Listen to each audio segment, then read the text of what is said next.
Proljetni mrazevi predstavljaju veliku prijetnju za voćke, naročito kada su već u fazi cvjetanja. Temperature ispod nule mogu uništiti cvjetove, smanjiti oplodnju i značajno smanjiti prinos voća. Osim fizičkih metoda zaštite poput dimljenja, orošavanja ili prekrivanja agrotekstilom o kojima smo već govorili, prirodni biostimulatori mogu igrati ključnu ulogu u povećanju otpornosti voćaka na hladnoću i ubrzavanju oporavka nakon mraza.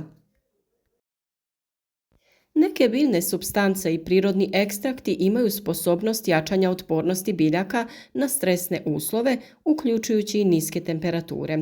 Ove supstance mogu pomoći voćkama na dva načina: priprema biljke prije mraza i brži oporavak nakon hladnog udara. Naše breskve, šljive i bademi su već procvjetali i poduzeli smo sve korake kako bi ih sačuvali.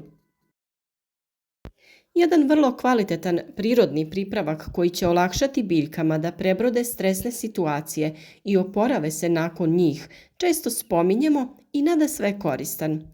Možete ga pripremiti i čuvati godinu dana, koristiti za prihranu presadnica te svih ostalih biljaka, a koristan je i kod njihovog razmnožavanja. Prvi je naravno ekstrakt vrbe. On sadrži salicilnu kiselinu koja djeluje kao prirodni signalni molekul za aktivaciju obrambenih mehanizama biljaka. Ovaj spoj može povećati toleranciju na niske temperature tako što poboljšava prohodnost sokova kroz tkiva i smanjuje formiranje ledenih kristala unutar ćelija. Priprema se tako da prvo sakupimo mlade grančice vrbe, potrebno je oko 500 grama. Isječemo ih na manje komade i stavimo u 5 litara vode. Ostavite to da stoji 24 sata na sobnoj temperaturi. Nakon toga procijedite tekućinu i koristite za prskanje voćaka. Prskanje voćaka ekstraktom vrbe 24 sata prije najavljenog mraza može povećati otpornost cvjetova i mladih plodova.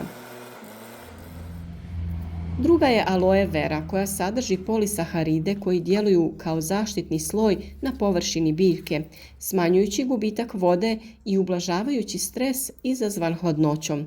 Također poboljšava i regeneraciju biljnih ćelija. Priprema se na način da se iz jednog velikog lista aloe vere izvadi gel. Pomješa se sa 1 litrom mlake vode. Dobro se izmiješa i ostavi da stoji 2 sata prije korištenja. Nakon toga potrebno je da se razrijedi sa 9 litara vode. Tako pripremljeni rastvor od aloe vere i vode u omjeru 1:10 koristi se za prskanje cvjetova i grana prije i nakon mraza. Treća je neizostavna kamilica. Ona je inače poznata po svojim antiseptičkim svojstvima, ali ima i sposobnost smanjenja stresa kod biljaka. Nakon mraza čaj od kamilice može pomoći u smirivanju biljnih tkiva i smanjenju šoka. U 1 litru vruće vode dodajte 3 kašike suhe kamilice. Ostavite da stoji 30 minuta te procijedite. Otopinu razrijedite sa još 9 litara vode. Koristi se tako što se lagano prska čajem od kamilice odmah nakon mraza. To može pomoći u stabilizaciji biljke i ubrzati njen oporavak. Četvrti prirodni biostimulator je otopina kvasca. Kvasac sadrži vitamine B kompleksa, minerale i enzime koji poboljšavaju fiziološke funkcije biljke. Otopina kvasca može poboljšati oporavak biljaka nakon mraza, tako što pospješuje regeneraciju ćelija. Priprema se na način da se u 5 litara tople vode doda 1 kocka svježeg kvasca i 1 kašika šećera. To treba da stoji 2 do 3 sata na toplom mjestu. Nakon toga otopina se jednostavno koristi za zalijevanje korijena ili prskanje po listu nakon mraza. A kako i kada je najbolje primijeniti ovakve prirodne biostimulatore? Najbolje vrijeme zavisi od vremenske prognoze i trenutnog stanja biljaka. Prvo, dan prije mraza. Prskanje ekstraktom vrbe ili aloe vere kako bi biljka aktivirala obrambene mehanizme. Drugo je neposredno prije mraza, po mogućnosti zaštititi voćke agrotekstilom ili dimljenjem. A treća je odmah nakon mraza.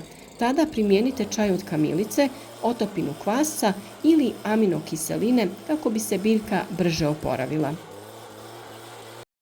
Osim ovih prirodnih preparata postoje i specijalizirani biostimulatori na bazi algi, aminokiselina, mikroorganizama i organskih spojeva koji su formulirani upravo za povećanje otpornosti biljaka na ovakve stresne uslove.